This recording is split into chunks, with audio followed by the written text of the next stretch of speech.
هم دوست داری مثل من توی ماینکرافت یه تله خفن داشته باشی، همین الان این ویدیو رو ببین و لایک و ساب فراموش نکن.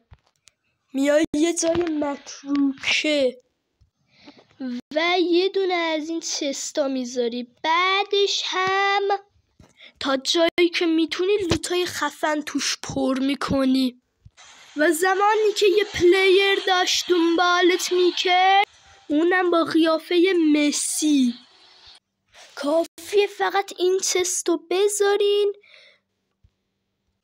یا حتی میتونیم همین چستم خراب کنیم در کنار.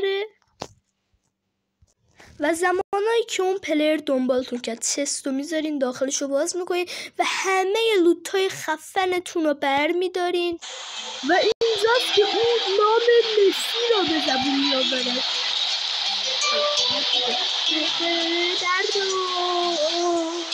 اینک وضعیت اینگونه دارد، ولی بگو اگه از این ویدیو خوشت اومد فقط حیف که لایک نمیگیره، حیف شد واقعا.